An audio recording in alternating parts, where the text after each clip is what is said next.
بسم الله الرحمن الرحيم. halkan waxaa ka hadlaya macallin Saalax Ismaan Xaaj Warsame. waxaan ahay macallin ku dhigi doona cilmiga computerka. anigoo insha Allah ta'ala ka soo bilaabi doona Microsoft Office barnaamijka la yiraahdo ku soo bilaabi doona oo shirkadda Microsoft ka sameysay. waxay ku bixi doontaa casharada afka Soomaaliga. su'aalo kooban haddii aan iska weydiino insha Allah. su'aasha koowaad waxay tahay farqiga u dhaxeeya magaca Microsoft-ka iyo Microsoft Office-ka. marka hore Microsoft-ku waa shirkadda sameysa barnaamijyada kala duwan sida naqaano Windows-ka iyo barnaamijka ay ku canbaxday la yiraahdo Microsoft Office-ka. Microsoft Office-kuna waxa weeyaan waa barnaamij daily use ama isticmaal maalmeedka loo isticmaalo mashruucyada lagu soo bandhigo iyo waxyaabaha la midka ah oo gadaal aan ka sheegi doono. waa barnaamij oo caan ah dadka dhan ay yaqaanaan. su'aasha xigta waxa weeyaan qof walba miyuu isticmaali karaa? jawaabtu waa haa. waana barnaamijka ugu fudud oo la isticmaali karo marka ay noqoto dadka ku cusub computerka. marka had iminka waxaan guud galaynaa casharkeena. waxa ugu horeeya marka hore inaan ku shubno Office-ka aan sharaxi doonno waxa weeyaan waa 2010 Office 2010 folderkan hor yaala ayaan fureynaa kadib waan ku shubi doonaa insha Allah idinka ilaahay kadib. iminka saan aragno waan ku shubeynaa barnaamijka Office-ka oo ku socda iminka accept baan leenahay waan ku shubeynaa. dadka micnihii u baahan inay ku shubaan barnaamijkan internetka ay ka heli karaan ama ay soo iibsan karaan qofka ikhtiyaar buu leeyahay. continue.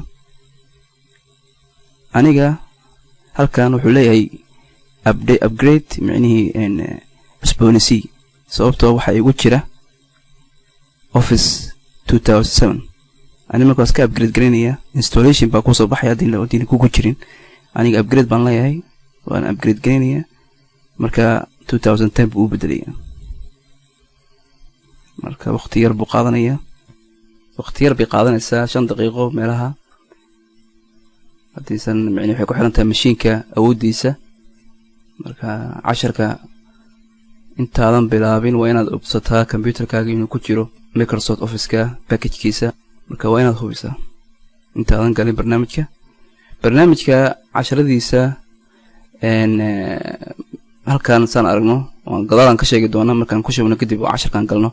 marka halkan waxaa noo yaala wax yar baa sugayna. halkan waxaa noo yaala folderkaas waxaa ku qoran saan aragno tii casharada waxay u dhigantaa exercise. marka tii casharada waxaa tiida ka soo gaabiyey tababarka casharada.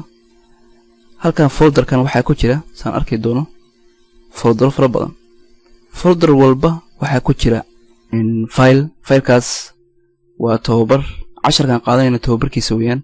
qofka wuxuu u baahan yahay inuu wixii inuu gacanta ku qabto oo gacanta ku shaqeeyo ayuu u baahan yahay.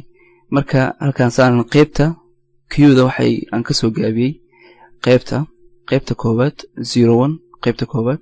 marka furtid waxaad arkaysaa casharo fara badan baad arkaysaa. filalkaas mid walba waxa uu sheegaya mid walba qaybtiisa waa arki doonaa gudaha markaan galno.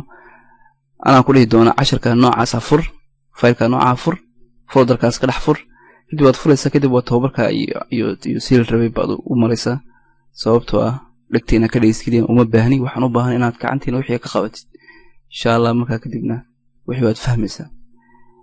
haddaba hadda iminka uu dhameeyay saan arkayno waxaa noo soo baxay Office oo hadda iminka barnaamijkan inuu ku shubay cadeynaysa complete your Office experience. marka wuxuu leeyahay wixii waa dhameeyay waa complete wixii waan ku shubay. close button-kan haddaan riixo micnihii waa already casharkii waan gali karnaa. close baan riixaya. marka halkan okay close markaan riixay button-kan ku soo baxay waxaana ku soo baxaya yes baan leeyahay. iminka waxaa inoo dhamaaday ku shubidii Office-ka 2010. markaan dabcan inaan galno barnaamijka waxaan ka galaynaa button-ka start. saan aragno start baad riixaysaa